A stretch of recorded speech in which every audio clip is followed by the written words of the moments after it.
প্রত্যেকটা মানুষের জীবনে টাকার অনেক মূল্য আছে, কিন্তু টাকায় সবকিছু নয়। একটা সময় দেখবেন আপনার টাকা আছে কিন্তু ঘুরার মতো সময় নাই, আবার দেখবেন আপনার সময় আছে কিন্তু টাকা নাই। বর্তমানে মেট্রো রেল হয়ে গেছে লোকাল বাসের মধ্যে, যেটা আজকে আপনাদের সাথে শেয়ার করবো এই ভিডিওর মাধ্যমে। হ্যালো গাইস, আসসালামু আলাইকুম, আশা করি সবাই ভালো আছে। তো আজকে জানি না কোন জায়গায় যাইবো, কিন্তু ঢাকার উদ্দেশ্যে রওনা দিছি, এটা আমি জানি। তো সকাল সকাল বাড়াই গেছি ঢাকার উদ্দেশ্যে। বর্তমানে আছে গাজীপুর চৌরাস্তা।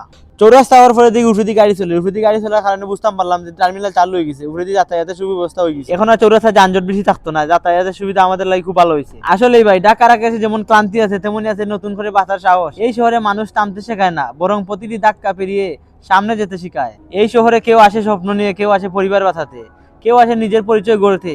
তাই ঢাকা শুধু একটি শহর নয়, এটা লাখো মানুষের আশা আর পরিশ্রমের আর এক নাম। ঢাকা শহরে প্রতিটি মোড়ে গল্প আছে, প্রতিটি মুখে লুকিয়ে আছে সংগ্রাম আর স্বপ্নের ইতিহাস। এখানে মানুষ ক্লান্ত হয় তবুও হাল ছাড়ে না, কারণ ঢাকা মানুষকে লড়াই করতে শিখায়। আমি রিক্সায় চড়ে দেখছি মানুষের হাসি আর বাস্তবতা, কোথাও কোথাও ছায়ের আড্ডার, কোথাও কোথাও জীবনের সংগ্রাম, তবুও টাকা থেমে নাই, চলতে জানে সকাল সন্ধ্যা অবিরাম। তো অবশ্যই আইসা পড়ি উত্তর মেট্রো রেলে যাওয়ার পরে গেলাম কি কাউন্টারে যাওয়ার পরে দেখি সিরিয়াল নাই, একজন আছে মাত্র। একজন থাকার কারণে ভাবলাম যে খুব তাড়াতাড়ি টিকিটটা পাইলুম মাত্র, কিন্তু দুর্ভাগ্যবশত টিকিট কাউন্টারে যাওয়ার পরে দেখি বাংতি টাকা মেশিনের মধ্যে নাই। বাংতি টাকা না থাকার কারণে কোনো টাকা নিচ্ছে না মেশিনে। বারবার ট্রাই করার পরেও মেশিনে টাকা নেয় না। মেশিনে বারবার সিগন্যাল দেয় যে খুচরা টাকা নাই, আপনি খুচরা টাকা প্রদান করুন। কিন্তু আমার কাছে খুচরা টাকা থাকার কারণে আমি খুব তাড়াতাড়ি টিকিটটা হাতে পাইলাম। তবে এখানে অনেক কিছু শিকার আছে। আপনারা যারা মেট্রো রেলে যাতায়াত করবেন তারা এখানে আসলে অনেক কিছুই দেখতে পারবেন। দেখার বলতে এই মনিটরের মধ্যে সবকিছু দেওয়া আছে, আপনি কোন জায়গায় যাবেন, কত টাকা ভাড়া, লোকেশন সবকিছু সম্পূর্ণ এখানে দেখতে পারবেন। তো অবশেষে হাতে টিকিট পাইলাম। টিকিট পাওয়ার পরে এখন আমার যাওয়া লাগবে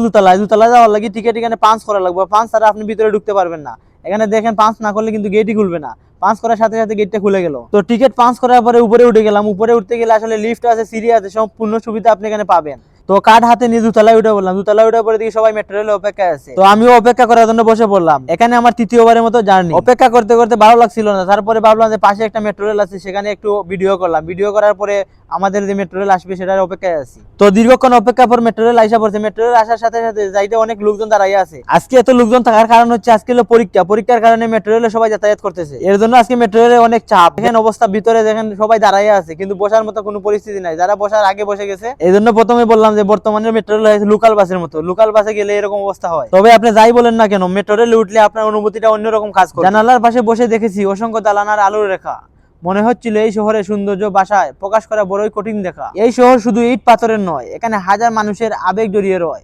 কেউ স্বপ্ন খুঁজতে আসে, কেউ জীবন করতে, কেউ হারিয়ে যায় বাস্তবতায়, কেউ আবার নতুন করে বাঁচে। মেট্রো রেলে জানালা দিয়ে যখন পুরো শহরটা দেখা যায় তখন মনে হয় এই শহরটা শুধু ইট পাথরের না, এটা অনুভূতি, ভালোবাসা আর হাজার মানুষের স্মৃতি শহর। ঢাকা শহরের সৌন্দর্য সুখে দেখা যায় না, এটা অনুভব করতে হয় হৃদয় দিয়ে। কারণ এই শহরের কোলাহলের মাঝেও এক অদ্ভুত মায়া আছে, যে মায়া মানুষকে বারবার ঢাকার প্রেমে ফেলে। যত দূরে যাই না কেন, দিন শেষে মনে হবে এই ব্যস্ত ক্লান্ত আলোকিত ঢাকা শহরটাই আমার অনুভূতি সবচেয়ে আপন জায়গা। তো অবশেষে মেট্রো রেলে জার্নি করলাম। মেট্রো রেলে জার্নি করার পরে ভাবলাম যে একটু যেমন রমনা পার্কে ঘুরে আসি।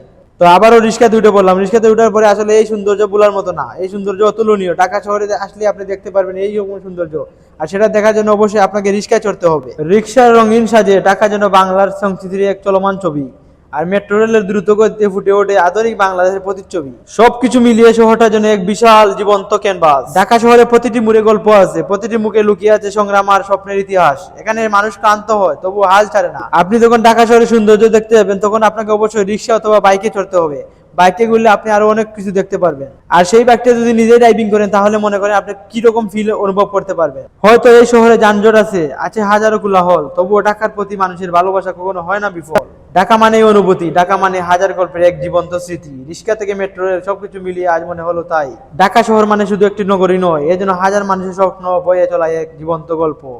এখানে সকাল শুরু হয় বাস্তবতা শব্দে, আর রাত শেষ হয় হাজার আলোর ঝলকানিতে। এই শহরটা কখনো যানজট থেমে থাকা শহর, আবার কখনো দ্রুত ছুটে চলা জীবনের প্রতিচ্ছবি। উঁচু পথের উপর দিয়ে ছুটে চলা স্বপ্নের সেই ট্রেন, নিচে ব্যস্ত ঢাকা শহর, উপরে শান্ত বাতাসের হিমেল ছোঁয়া, যেন বয়ে যায় মনের অতুলনীয় শব্দ।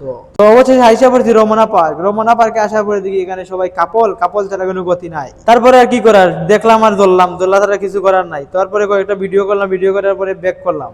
আসলে ঢাকার সৌন্দর্য ভাই অতুলনীয়, এই শহরে না আসলে বুঝতে পারবেন না, আর আসলে অবশ্যই আপনাকে রিক্সায় চড়তে হবে এবং বাইকে চড়তে হবে, তাছাড়া আপনি এই সৌন্দর্য উপভোগ করতে পারবেন না। অবশ্যই আপনি জানাবেন আপনার মতামত কিরকম, আর কবে আসতেছেন ঢাকা, কবে মেট্রো রেলে জার্নি করতেছেন, অবশ্যই কমেন্ট করে জানাবেন। ইনশাআল্লাহ ভিডিওটা ভালো লাগলে অবশ্যই এটা কমেন্ট করে যাবেন।